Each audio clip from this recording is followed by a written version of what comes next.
அலகு 8 தேசிய சின்னம். நீங்கள் கற்கப் போவது என்ன? தேசிய சின்னத்தின் வரலாறு, தேசிய சின்னத்தின் அடையாளங்கள், தேசிய சின்னத்தின் பொருள். தேசிய சின்னத்தை அறிவோம். ஒவ்வொரு நாட்டிற்கும் தனி தேசிய சின்னம் இருக்கும். மலேசியாவின் அதிகாரப்பூர்வ இறையாண்மை சின்னமாக தேசிய சின்னம் திகழ்கிறது. மலேசியர்களின் ஒற்றுமை, பெருமை, அடையாளம் ஆகியவற்றை தேசிய சின்னம் பிரதிபலிக்கின்றது. தேசிய சின்னம் நம் நாட்டின் அடையாளமாகவும் மாண்பின் சின்னமாகவும் விளங்குவதால் நாம் அதனை மதிக்க வேண்டும். தேசிய சின்னத்தின் வரலாறு. 1948ஆம் ஆண்டில் தேசிய சின்னம் அறிமுகப்படுத்தப்பட்டது. 5 கிரீஸ், பினாங்கு, மலாக்கா மாநிலங்களின் சின்னங்களும் 4 கட்டங்களில் வெள்ளை, சிவப்பு, கருப்பு, மஞ்சள் ஆகிய நிறங்களும் ஒரு போர்க்கேடயத்தில் பொருத்தப்பட்டது. அதனை 2 புலிகள் தாங்கி நிற்பதாகவும் அமைந்திருக்கும். அக்கேடயத்தின் மேற்பகுதியில் மஞ்சள் நிறத்தில் ஒரு பிறையும் 11 முனைகள் கொண்ட நட்சத்திரமும் பொறிக்கப்பட்டிருக்கும். மேகப்பட்டையில் ஐக்கியம் மேன்மையை தரும் எனும் முழக்கவரி ஜாவியிலும் ஆங்கிலத்திலும் எழுதப்பட்டிருக்கும். தேசிய சின்னத்தின் வரலாறு.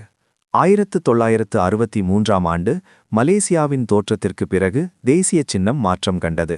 சிங்கப்பூர், சபா, சரவாக் மாநிலங்களின் சின்னம் கேடயத்தின் கீழ்ப்பகுதியில் பொறிக்கப்பட்டிருக்கும். மலாக்கா மரம் மலாக்கா மாநிலத்தை பிரதிநிதிக்கிறது. ஐக்கியம் மேன்மையை தரும் எனும் முழுக்கவரி மலாய் மொழியில் மாற்றப்பட்டுள்ளது. 1965ஆம் ஆண்டு தேசிய சின்னத்தில் மீண்டும் சிறு மாற்றம் செய்யப்பட்டது.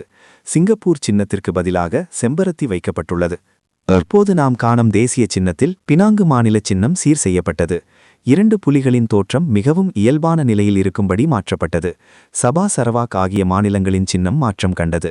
14 முனை நட்சத்திரம், பிறை, 5 கிரீஸ், மலாக்கா மரம், வெள்ளை, சிவப்பு, கருப்பு, மஞ்சள் ஆகிய 4 நிற கட்டங்களும் முழுக்கவரியும் நிலைநிறுத்தப்பட்டன. தேசிய சின்னத்தின் அடையாளமும் பொருளும். தேசிய சின்னம் நம் நாட்டின் அடையாளமாகும். மலேசியர்களின் ஒற்றுமைக்கும் பெருமைக்கும் தேசிய சின்னம் அடையாளமாக திகழ்கிறது. தேசிய சின்னத்தில் 2 புலிகள் ஒரு கேடயத்தை தாங்கி நிற்பது போல அமைந்திருக்கும். இந்த வடிவமைப்பில் வேறு சில சின்னங்களும் உள்ளன. ஒவ்வொரு சின்னத்திற்கும் வண்ணத்திற்கும் ஏற்ப தனி பொருள் உண்டு. 14 முனைகள் கொண்ட நட்சத்திரம் மலேசியாவின் 13 மாநிலங்களையும் கூட்டரசு பிரதேசத்தின் ஒற்றுமையையும் குறிக்கின்றது.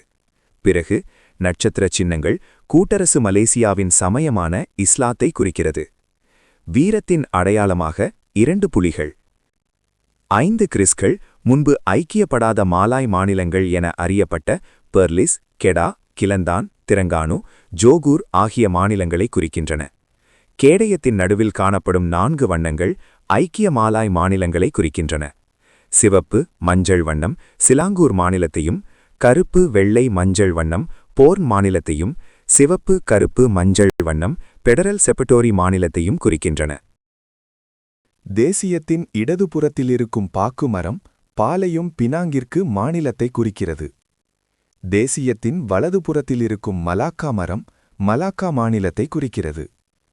தேசிய சின்னத்தில் காணப்படும் ஒவ்வொரு அடையாளமும் வண்ணமும் தனிப்பொருளை குறிக்கிறது.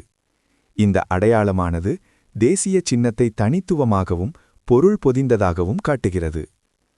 பெர்சகுத்து, பெர்தாம்ப மூத்து.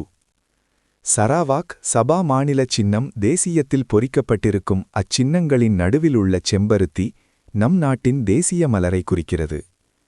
ஐக்கியம் மேன்மையை தரும் என்னும் முழக்கணி சகலரிடையே ஒருமைப்பாடு உணர்வை ஏற்படுத்துவதோடு ஒற்றுமையை வலுவடைய செய்கிறது.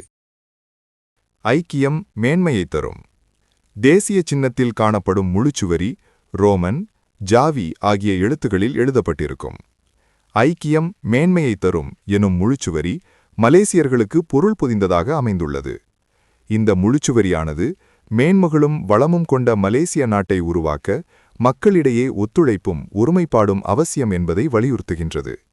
மலேசிய மக்களாகிய நாம் தேசிய சின்னத்தின் முழுச்சுவரியை உய்த்துணர்ந்து பின்பற்ற வேண்டும். மாணவர்களே, இதோ உங்களுக்கான பயிற்சி. சிந்தித்து பதிலளியுங்கள். நன்றி. தயாரித்தவர் ஆசிரியை திருமதி மஞ்சுளா.